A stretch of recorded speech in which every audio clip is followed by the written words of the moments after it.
Rated T for teen.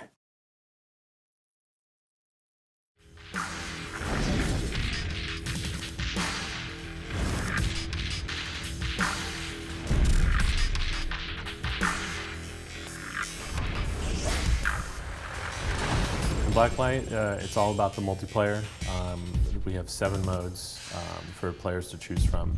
Blacklight game modes will be the standard game modes that you expect and everyone loves. Deathmatch, team deathmatch, control points, capture the flag, and demolition mode. Instead of doing what a lot of other developers do and trying to make a game mode that no one's played before, which usually no one plays, we took the Blacklight universe and added things to that. With control points, you don't just stand in a radius. You can do that, but you can also hack that object by playing a minigame. We took a lot of those systems and we changed the game so much that it's a lot more fresh. So now when you plant a bomb, you actually go through a detonation sequence that plants the bomb, as well as a defusal sequence if you want to take the bomb away. The co-op mode is different than the multiplayer mode in the fact that they're based off the multiplayer maps using the same art and everything, but co-op is different in the sense that you have to do objectives and you have to find control points and you have to close and open different objects that allows you to progress. So it's a more linear combat speed versus running around a smaller deathmatch or team deathmatch map. With co-op, it is you and your buddies, up to 4 friends, playing against AI, playing against these massive amounts of people trying to kill you. I'm super proud of our co-op missions. I've tested all these missions kind of by myself.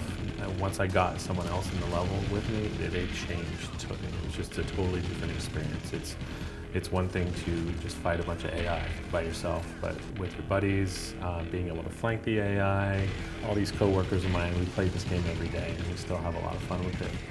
The co-op missions are a lot of fun. We really tried to take the level of AI as much as we could without putting your system on its knees.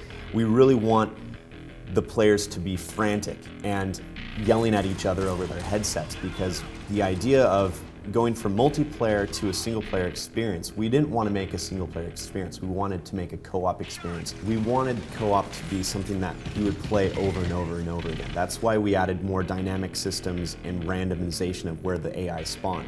So we don't want the player to play it once and never play it again. We want the player to play it over and over again. We allow you to get your stats that add towards all your weapons throughout the game. So if you played co-op missions 100 times, versus once, you would actually unlock new ranks and you would unlock new weapons. We really wanted to make co-op there for players that didn't want to play against other players and they wanted to play their buddies online. So that's kind of what we did. We didn't want to tell a story, we wanted to make it replayable.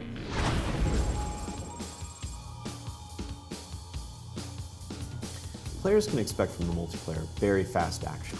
You are not going to be creeping slowly through a hall. You're going to be running full bore, trying to find that next target or trying to stay away from that guy hunting you down. So the speed of it and the fast-paced action will really keep it alive, and it will keep it really going quickly, and huge action is what we really wanted to have the player experience with multiplayer itself. We didn't change much in the sense of making the player have to learn new systems, other than I fire at someone, I shoot, I make my weapon. It should be a very simple experience for the player to get, but with HRV and the different weapon balancing, it's easy to pick up, but it's hard to master, essentially. So that's what we really wanted to do. We wanted to give the player something very simple to understand, but when they get the game, they'll find the different layers and they'll slowly start to master those until they become the best they can be. The future of warfare is just around the corner. Download Blacklight Tango Down this summer.